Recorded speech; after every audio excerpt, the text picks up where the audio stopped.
Red Cave Podcast.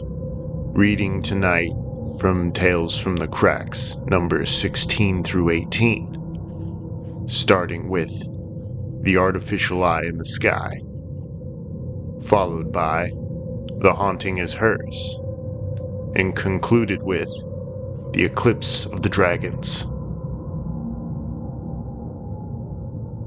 The airy mountain, down the rushy glen, we daren't go a-hunting for fear of little men. Wee folk, good folk, trooping all together, green jacket, red cap, and white owl's feather. Down along the rooky shore some make their home. They live on crispy pancakes of yellow tide foam. Some in the reeds of the black mountain lake, with frogs for their watchdogs all night awake. High on the hilltop the old king sits. He is now so old and gray he's nigh lost his wits.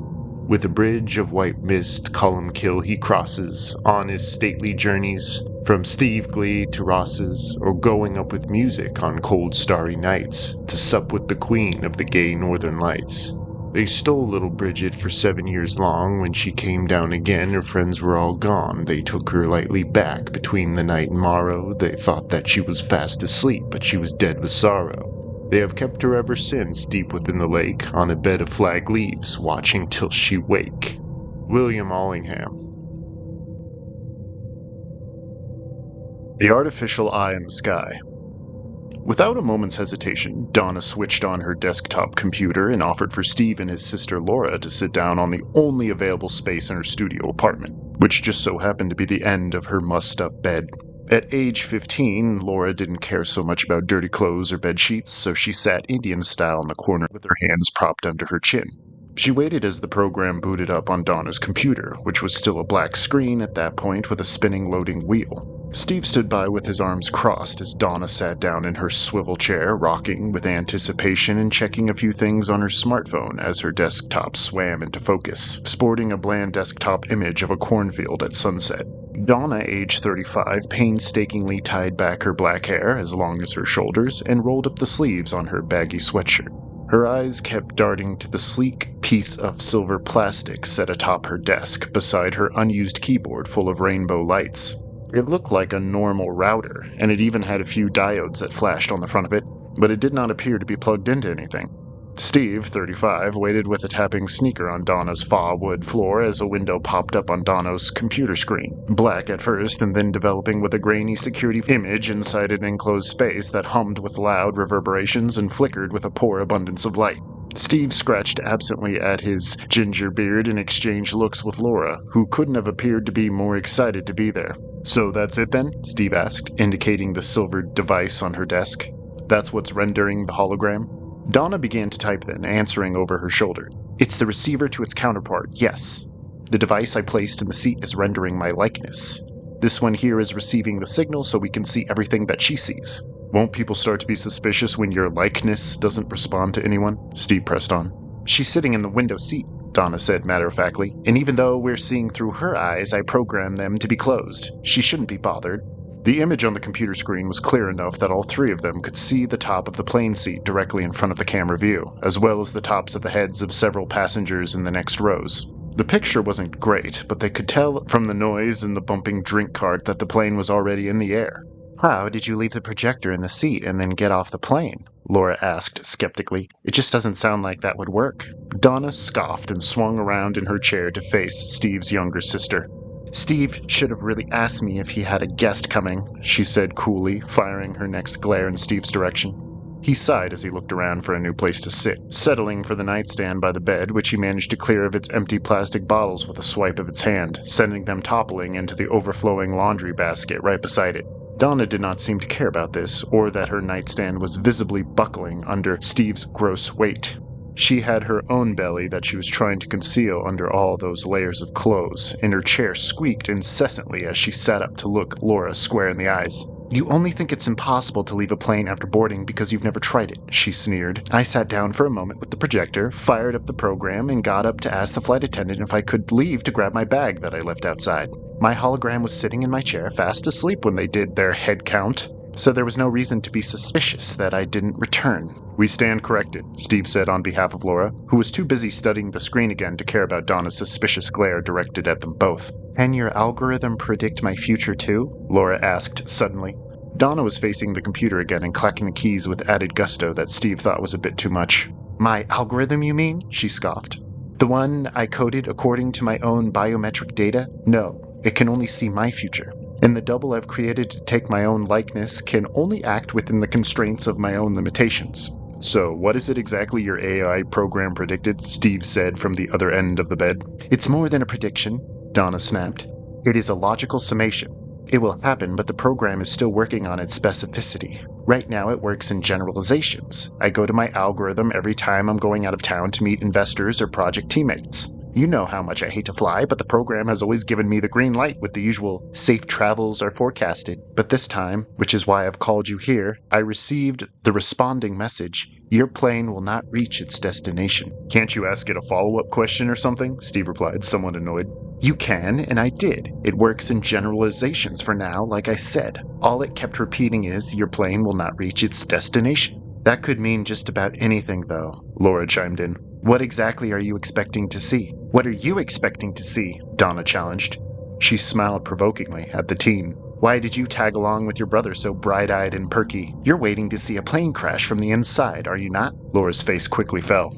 I wanted to see your AI hologram, not a plane crash. If it's true it might crash, why didn't you tell someone? Why didn't you warn the people on that plane? Donna barked laughter and returned to her typing. A red circular light appeared in the corner of the pop-up window, and they knew she was now recording the footage. Do you really think that would have done any good? I would have been laughed off that plane.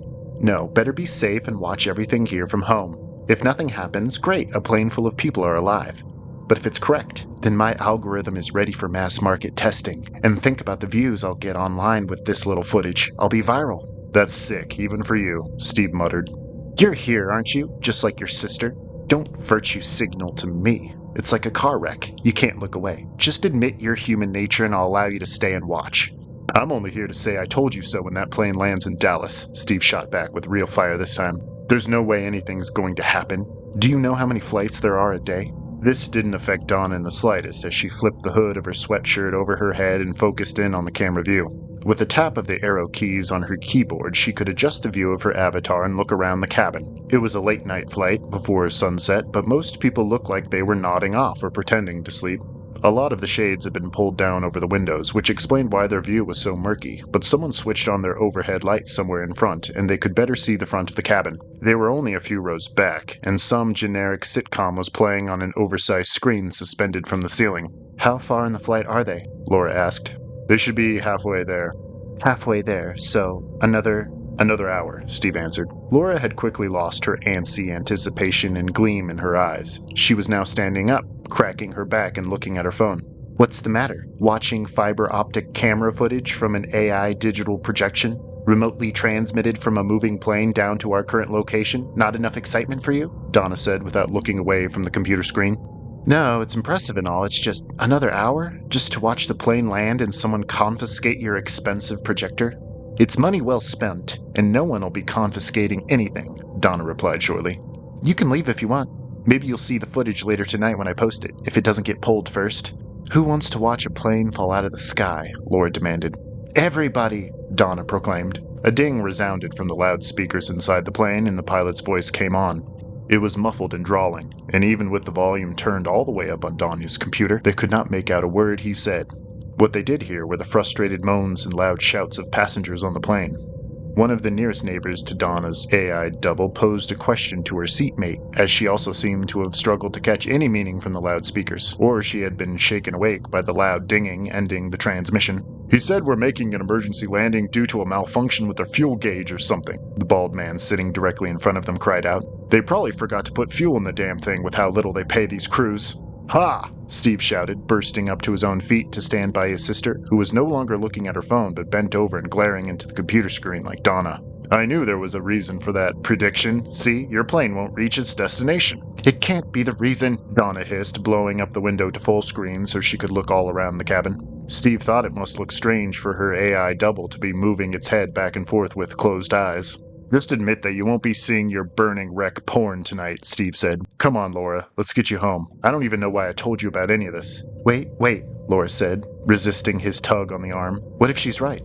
It's just an emergency landing. I'm sure it'll have to get the passengers to their destination eventually, right? Yeah, probably in another plane, her brother insisted. This plane won't be reaching its destination. I'll at least give your computer credit for predicting that much, Donna.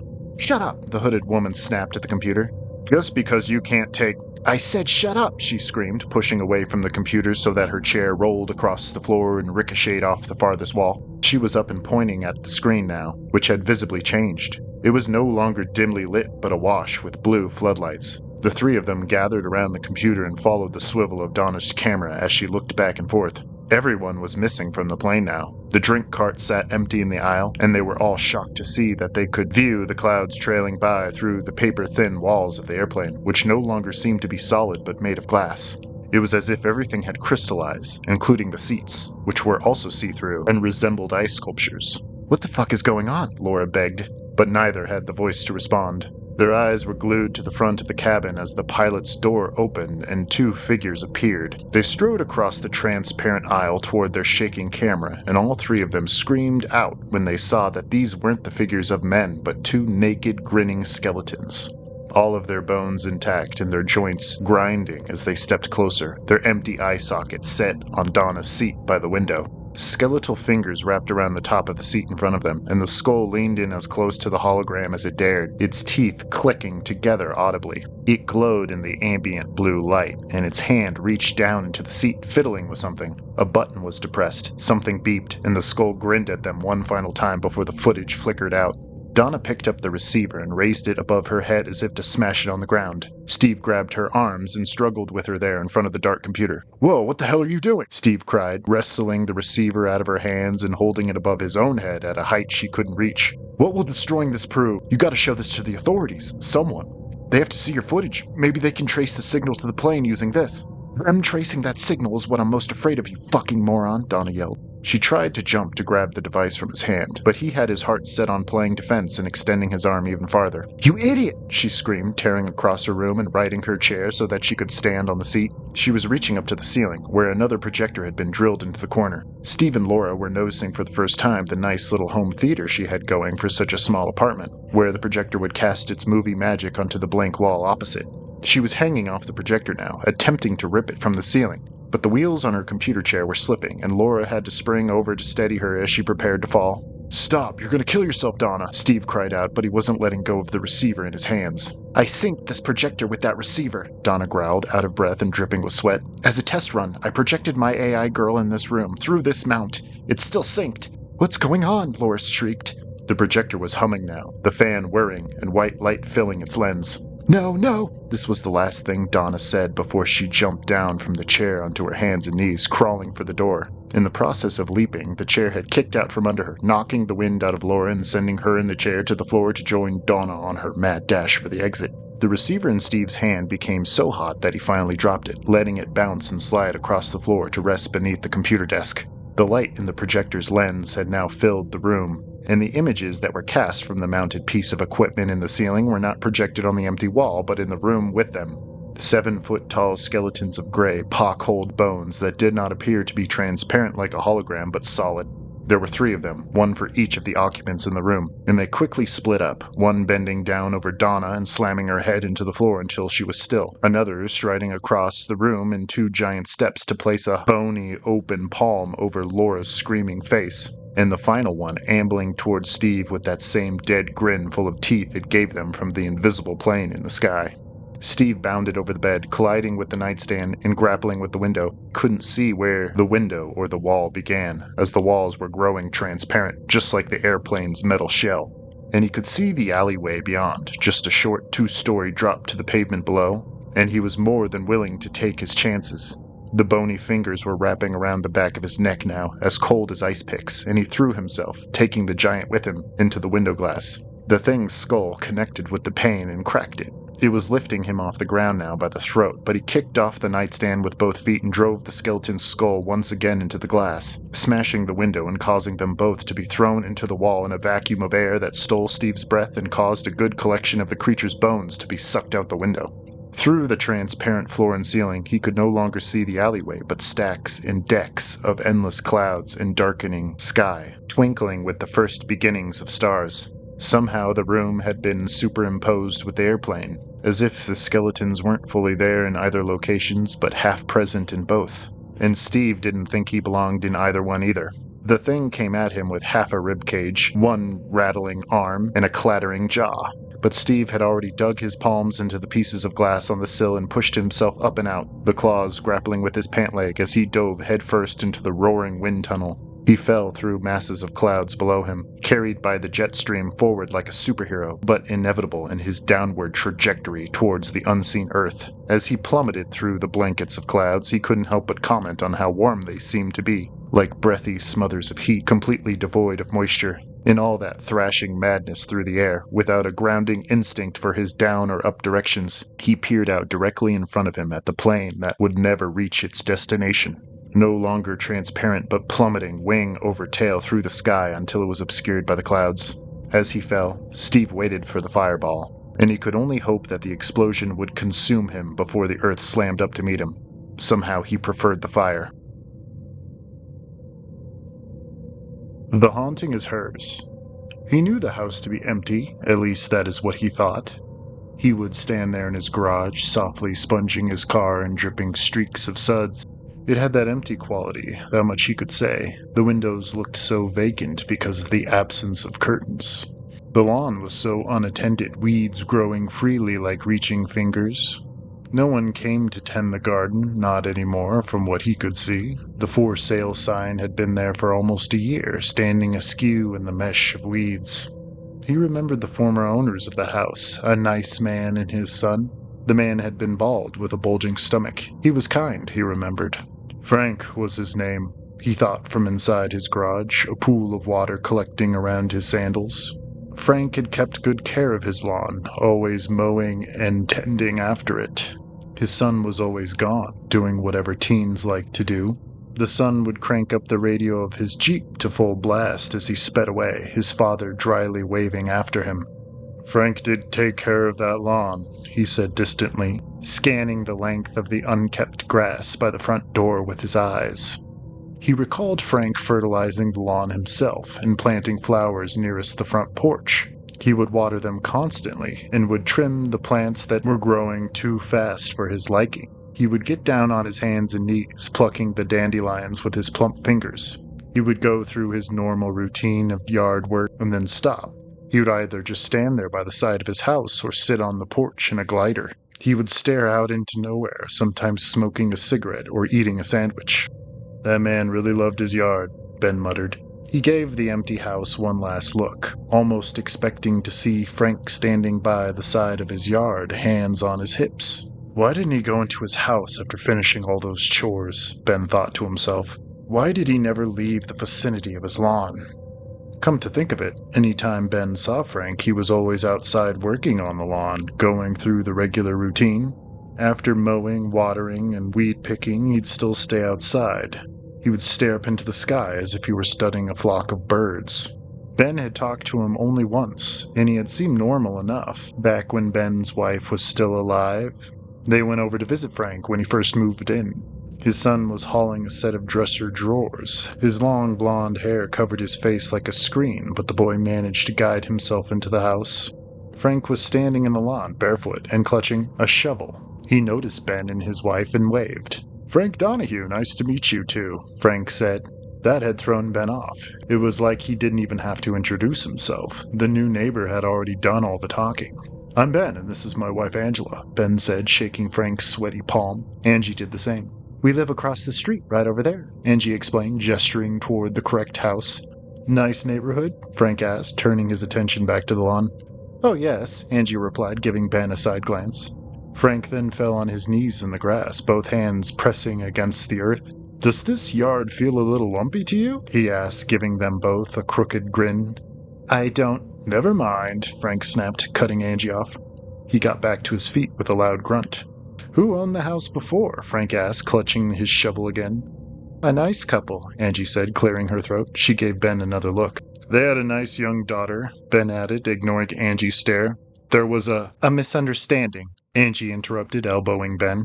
Frank seemed to wince at this. He stabbed the blade of the shovel into the lawn. He turned his bald head slowly to Angie.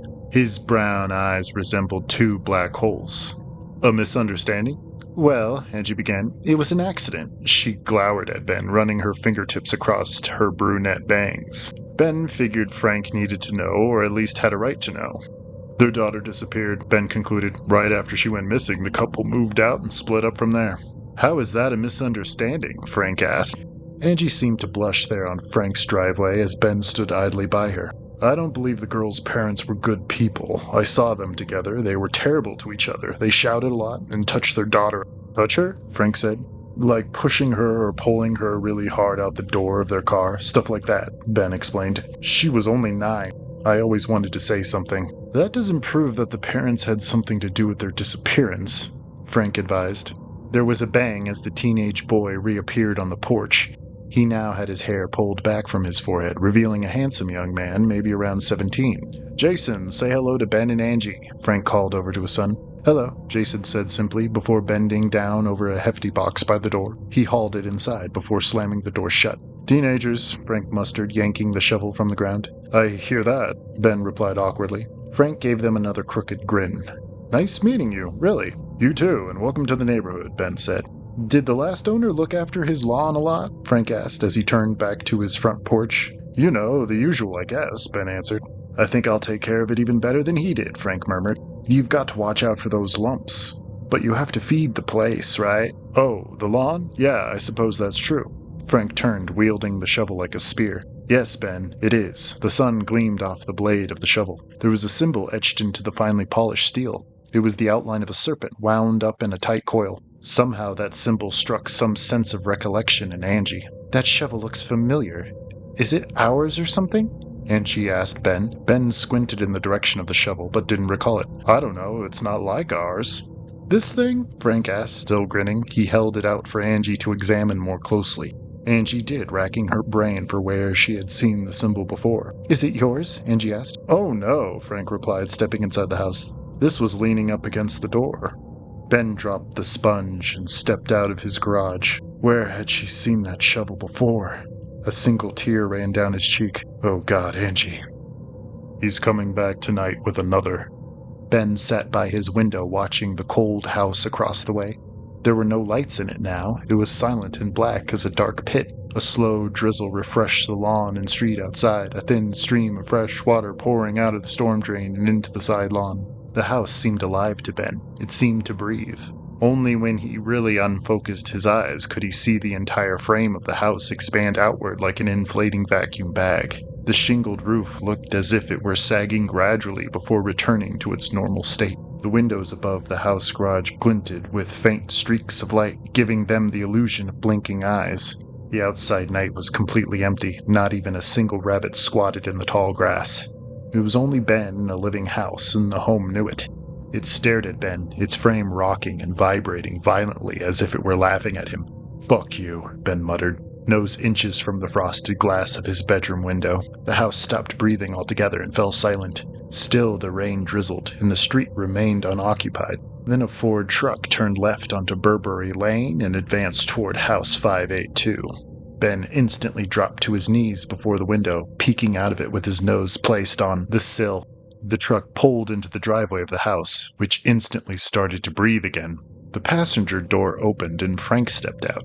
He had changed since the last time Ben saw him. He had lost a lot of weight, his potbelly non-existent. He had grown out a short, bushy beard, and now long, hippie hair covered his shoulders. He had a horseshoe bald patch, and Ben could understand why Frank had shaved his head for all those years. Frank looked around in a short circle, his eyes scanning Ben's very upstairs window. He bundled up his rain slicker and bent down to readjust a rain boot. Frank circled around his truck and reached into its bed. There he fumbled with a large weight. Ben found his opportunity and went for his front door. He patted the gun in his pocket and ensured it was still there as he slowly cracked open his door. Cold wind and rain struck him in the face, forcing him to grimace. He flipped up his hood and dodged outside. He shut his door softly behind him.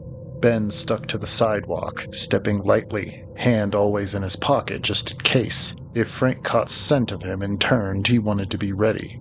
Yet Ben didn't want to fire the weapon. The gun was there for an emergency, in case Frank turned to face Ben with his own firearm. His plan was to sneak up behind Frank and knock him out with the butt of his pistol. Then he would drown him in one of the growing puddles in the road or smash his face in on the pavement. Maybe Ben would even poke both thumbs through the bastard's throat and open his upper body like a bag of chips. Ben grinned at this, his bangs sticking to his forehead like black fingers, rain dripping in and out of his gaping mouth. He crossed the street, quickening his pace as Frank hauled a limp body from the truck. Frank threw the ragdoll figure over his shoulder as if it was nothing. Ben immediately recognized his teenage son, plus a few years. The blonde hair on the kid was even longer, dusting the soaked pavement. Ben saw much of the kid's clothes were soaked in blood, including parts of his scalp. Ben mounted the sidewalk, gun in hand, and let out a soft guttural shriek. The butt of his pistol connected with the bald spot on Frank's skull with a dry crack. Frank grunted, arms going up toward his head. His son slid off his shoulder, head first at Ben's feet. One of the kid's legs knocked Ben across the chest, and he stepped back with surprise. His foot slid off the curb and he went sprawling backward into a shallow pool of standing water. Frank bent forward over his truck, clutching his bleeding scalp. He spun around to face Ben, eyes bulging like two sick globes. His mouth was pulled into a snarl, teeth gnashing comically. Realization crept over his face as he lumbered toward Ben, and his face fell like a descending curtain. The snarl morphed into a dark grin, showing off his famous crooked teeth. "Why, Benny, here you are," Frank said, his voice smokier than what Ben remembered. "How long has it been? A year?" Ben struggled to his feet, forgetting the pistol that lay by Frank's dead son. "You killed my wife. The day after we met you, she was never the same," Ben spat, stepping once again onto the driveway. "We both know that's not true, Ben," Frank said coldly, blood beginning to creep down his brow. His eyes flashed like the windows of the house, a high-pitched chuckle escaping his locked jaws. "She died long before that day we met. What was it? Cancer? Suicide? Does it even really matter? She made sure I found the shovel that day. It was part of her collection. And who was it that really disappeared that little girl? Was it her? Was it you? I doubt it was the girl's parents. The day after we met, right here in this driveway, she moved in with me, living in my basement, making all kinds of awful noises down there, rearranging and setting up her collection of shovels. Whenever I went down there to see what was going on, the basement was always empty, and I never saw any of her collection, but I could hear them in the night, scraping, clanking. You know how I knew she was dead? My son never saw her that day when you came up to talk to me. Only I saw her. It's because she had chosen me. She wanted me to make one last contribution to the house, my son, but I couldn't do it. I moved out and I thought I was done with her. But no, she came with me. So I'm here, with my son. He's not dead. I knocked him out just like you tried to do to me. I'm here to beg for his life. I'll allow her to take me, if that's what it takes." Ben shook his head furiously. No, you're a liar. Have you never really been inside that house across from yours? Do you know what a haunted house is, Ben? You must. You lived in it with her for who knows how long before she finally disappeared. And she didn't go far. She just walked across the street. I'll tell you what a haunted house is. It's living in the mind of your mad wife. That house is her, all of her sickness, all of her madness. If you don't believe me, open the door. Do what I'm too afraid to do. Ben wound up a fist and let it rocket at Frank's face. There was a crunch as Ben's fist compacted Frank's nose. Warm blood flooded over Ben's fingers, trickling down his arm. Frank screeched, holding his face with trembling hands. Ben then kneed Frank in the stomach, and the breath left Frank's body, rendering him silent. He teetered on his feet, one hand holding his nose, the other his gut. Ben kicked Frank as hard as he could in the side of his face, sending him sideways into the wet grass. Water splashed over his limp body. Ben was about to put a boot into Frank's face when he saw a glint of light off to his right. He turned to see the familiar shovel leaning up against the closed front door. The serpent greeted him on the tip of its blade. It was there for Frank to bury his son, but now it was there for Ben to bury his former neighbor. Ben snatched up the shovel, which radiated an immense heat from its remarkably dry handle. A charge of power flooded over Ben, seizing hold of him. He grinned, clutching the shovel to his chest, the very blade starting to glow with a tremendous orange light. The serpent on the blade began to uncoil and coil again like a stretching spring, a forked tongue poking in and out of its stenciled nose. Frank stirred there in the flooded lawn, muttering gibberish under his breath. Ben stood over him, holding the shovel above his head, meaning to bring it down in one final arc. Frank's eyes focused on Ben, and again he smiled. Now he was missing all his front teeth, and blood covered his face like a scarlet mask. "It never is full. You'll have to do this again," Frank explained weakly. "It's not your first time, and you'll do it again until you are the next meal. I thank you, for you will set me free." The shovel came down in a bright flash of orange light. When warmth struck Ben's face, he knew it was done. He fell on his knees before his kill, not even realizing he was still calling Angie's name through the mixture of rain, water, and tears. In every corner of her empty basement, Angie kept an upright shovel, leaning up against the wall. Her basement was particularly special because it was the easiest way into her house. There were too many cracks and crevices for the creatures to slip through, which she imagined as the imperfections in a brick. No matter how finely polished the brick was made, there was still a crevice for something to reside, to worm its way in. The spiders always found their way inside her basement easily enough, though they didn't bother her as much. It was the snakes that scared her. No, she had never discovered a snake inside the basement, but in her mind, they slid delicately down the wall in fleshy streamers, coiling in the corners with their backs to the wall and their head poised for attack. Every morning and evening she ventured down into the basement wearing the heaviest clothing imaginable, leather gloves, long underwear, white jacket, and boots up to her knees. She would meticulously tour around every corner, checking to see that her shovels were in place. Why shovels? Not even she could answer that. It seemed the perfect weapon to bash the serpent's head in, watching its paper tongue retract into a head flattened into a scaly pancake with strawberry syrup. Except one of her shovels was missing that day. Her favorite one.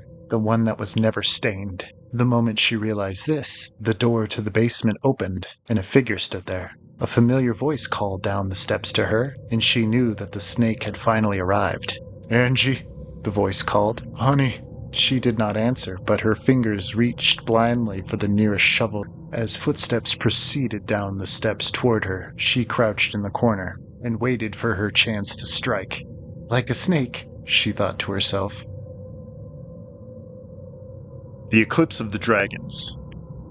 Booking a flight to the lakefront mountain town wasn't the mistake. It was traveling alone, as there were clear signs that Vicky had just walked into the wrong saloon, as a recently separated single woman in her 30s.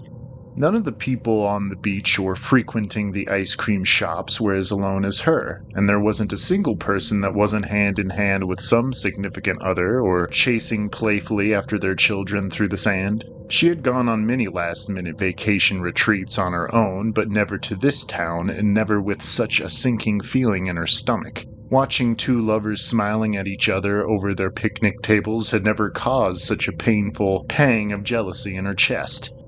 Yes, she had made a big mistake, but one look across the sequin-colored lake told her that there was still hope for salvaging her 3-week escape from her even sadder and colder apartment back home. Directly in the center of the lake was an overgrown island with a wooden lookout tower standing up out of the green mesh like a naked thumb. There didn't seem to be any golden stretches of sandy beaches on the island, so the many kayakers and swimmers seemed to be steering clear of the expanse of greenery, which was a good sign for Vicky. Her only hope of making the most of her vacation would be to seclude herself as best she could, although she was playing with thoughts of literally bumping into a cute, tall, and lonely guy on the stairs coming down from the lookout while she was climbing up. And then maybe they would laugh and decide to proceed back up to the air-filled square at the top to maybe watch the sunset. She continued to play out these thoughts as she paid the $200 deposit at the beach stand to rent a kayak for the day. She pushed it out into the water and awkwardly found her stride, dipping her paddle slow at first and then progressively faster as she neared the mossy, slippery, black, almost volcanic rocks serving as obstacles for her struggle back onto land. She was able to toss a line over a low-hanging bough and tread shakily over the potholes of water and sinking sand pits in her cheap water shoes. She was able to find some sand, although it was black and gray, and it was oddly damp, even though it was a dry day and there wasn't a single rain cloud in the sky.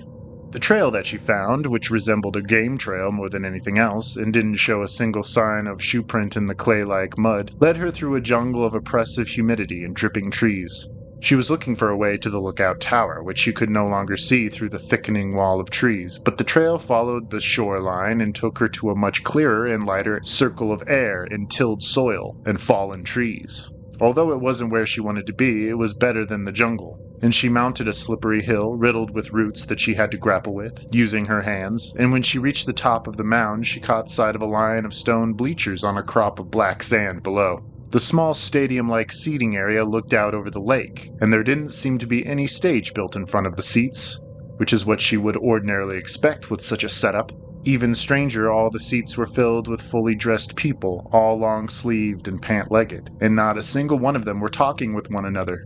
They stared out serenely at the water with straight backs and narrowed eyes. She counted 28 of them in all, with at least half of them older and a quarter being children younger than their teens. She almost wanted to backtrack to her kayak and perhaps find another way to approach the island, or head back to the hotel. But the hill she had just scaled looked even more daunting there at the top, and she didn't think the smooth soles of her water shoes could carry her safely to the bottom without turning an ankle or both. And she wished that she had thought to wear a shirt over her swimsuit top, but was at least thankful that she had worn a pair of Bermuda shorts. Somehow she felt underdressed in front of these people, but the trail cut straight through the clearing and directly in front of their eye line, and she figured that she didn't have any other choice but to push forward. As she came closer, she was relieved to find that at least a few of these people, the children included, turned to look at her. Most of them smiled, and she found the cheerful expressions on the children's faces to be contagious, enough where her muscles loosened in her back and she felt less exposed. She waved to them once she was in earshot of them, and a few of the older gentlemen and ladies nodded at her respectfully before staring back out over the water. Now that she knew that they were not concerned with her presence, she felt it safe enough to press them with a few obvious questions. "Nice day," she said, receiving a few replies in the affirmative from the girls and boys in the middle rows. "Is there a fireworks show today or something?" A few of the middle-aged men laughed, and Vicky processed for the first time that the older men wore brimmed hats reminiscent of the 50s, V-neck sweaters and high-waist slacks. The women wore bland-colored sundresses, and the girls donned similar clothing but of sunnier tints. "There's a solar eclipse today," one of the boys said, pointing at the sun above the water. It didn't take long for Vicky to point out the moon in the southern part of the sky, far from the near-setting sun. She thought about laughing at the boy's joke, but saw that many of the adults were nodding eagerly in agreement, before re-establishing their gaze with the horizon. "How will there be a solar eclipse without the moon?" Vicky asked the boy, who was still watching her with muted fascination while the others had completely ignored her again. "It isn't the moon that swallows the sun, silly," he said, prompting a few intermittent giggles from the nearest girls. "The dragons eat the sun. They always have and will today, too." "I didn't hear about a solar eclipse today," Vicky said, playing along. She had hoped that her attempt at humanization would have encouraged some of the older adults to chime in and at least offer a different perspective, but she was once again left with more ripples of laughter from the children. "Who would tell you about that?" the boy questioned with a widening grin. "Only the dragons know when they're going to have their feast. They warned us ahead of time, but they only talk to us." "Oh, is that right?" Vicky ventured on. "Usually the news has something to say about eclipses, but maybe I missed the latest this morning." "Won't you come watch with us?" one of the girls in yellow asked sweetly. None of the others reacted at all to the question, which unnerved her further, and she shook her head instinctively. "I was hoping to find a way to the lookout tower from here," she said, once more attracting all of the eyes of the audience in one snap of their collective necks. "Can you help me reach it from here?" "You won't want to go into the forest, not when the dragons are preparing to feast," one man in suspenders replied gravely. "And why's that?" she continued. "Because the dragon of the earth will be rousing from its slumber. Anyone in the forest that isn't properly marked will be in danger," he said, much too seriously to warrant any further laughter from the children. "You best wait until the eclipse is over." In all honesty, bursting back into the jungle was the very last thing she wanted to do, but the thought of spending any additional seconds under these people's probing eyes prodded her further along the path. No one moved to stop her, and no one responded to her hurried, dismissive goodbye and wave of her hand. As she had hoped, the path took her back to the mouth of the jungle, and she could see the lookout set out in front of her like a compass needle in the earth. And she thought it would be a straight shot from there. Sure enough, the trail remained ruler sharp for the most part, but she still wasn't the least bit comforted to have set so many dozens of steps between her and the voyeurs at the shore.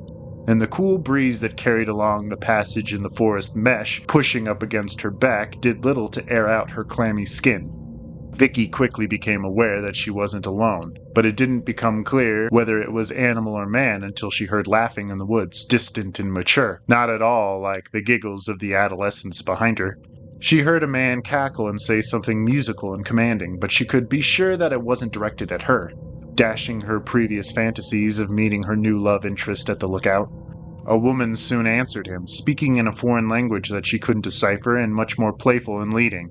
Vicky had a difficult time placing the source of the noise, and this forced her to stop in her tracks and do a quick 360-degree turn. The leaves on the forest floor crackled and bushes rustled to her right. She spun in that direction to catch sight of a fleshy blur, followed by another, as two people chased each other like squirrels through the brush. Perhaps 60 yards from her on the opposite berm of fallen foliage. They hadn't even noticed her, but the prospect that they might charge right into her sent her backing up down the path, mad with the realization that they were headed straight for her. They laughed and slapped at each other's bare skin, both of them white-skinned and naked except for soiled rags hanging off their chests and waists. They wore greenish-brown masks carved from the bark of a tree, sculpted into dragon snouts.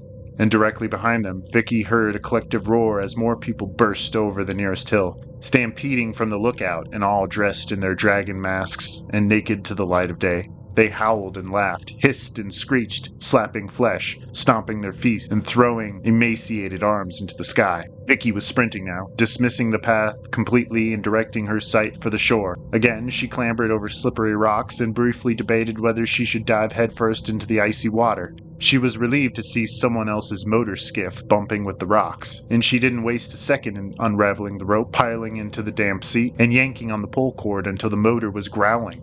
She had never operated a motorboat in her life, but in her survivor's rush, she knew enough to grab hold of the tiller attached to the motor as she lurched forward into the water. Vicky quickly gained control and lined up the nose of her boat with the sun, just barely touching the surface of the lake. The first thing she noticed was the strange consistency to the light and the feeling of electricity in the air, causing all the hairs on her arms and neck to raise. The shadows cast across the floor of her boat and the water looked odd, as if in a dream, or as if looking through a dirty veil.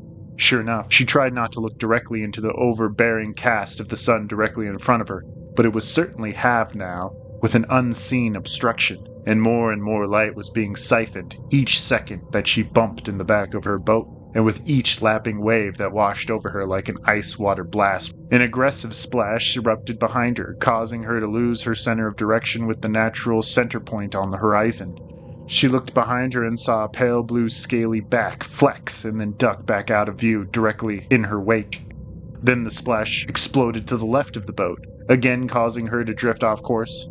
Another blast sent her into the bottom of the boat, hiding under the bench as water rained down on her from above, and all light was obscured by the horrible wall rising out of the water, causing her entire boat to slant so that it sliced along on its right side. She held on to either end of her wooden seat and watched the reptilian snout, as large as her skiff, snarl and rear up into the alien orange-blighted sky. She screamed, and it looked at her for the first time with eyes blacker than the hole in the firmament, marking the place where the sun once burned, and the light curdling beyond its slacking jaws burned in place of the gas giant, and its jowls trembled, and she could already feel the heat on her face. Thankfully, the boat overturned just as the fireball coursed over the water, and she was floating, thrashing, and clawing for life in the pocket of air between the water and the underside of the skiff. She heard the wood crackling against her scalp and felt her fragile affordance of oxygen increase to sauna temperature against her forehead and cheeks. Something brushed against her ankle, hard and made of leather, and she screamed again, but nothing ripped her wooden shield away from her sweating brow or pulled her from below into the oppressive pounds of pressure directly beneath her. In fact, the boat and water fell still, and she waited for the eclipse to end there in her self-made overturned coffin on the surface of the American lake, and she could only hope that there was only one water dragon, and that the dragon of the earth stayed on the island with its naked worshippers. And the fire and air dragons? She could only assume they were in the sky, as she rattled there in her wooden cage, taking turns taking bites and regurgitating slivers of the sun, while the cold and silvery moon looked on from its safe place in the southern skies. Tune in next time for Tales from the Cracks 19 through 21. Starting with ChatGPT wrote an ending to my life, followed by Boys with Aphantasia Don't Go Missing, and concluded with The Last Cabin on Christmas, an escape room mystery. Until then, guard your soul.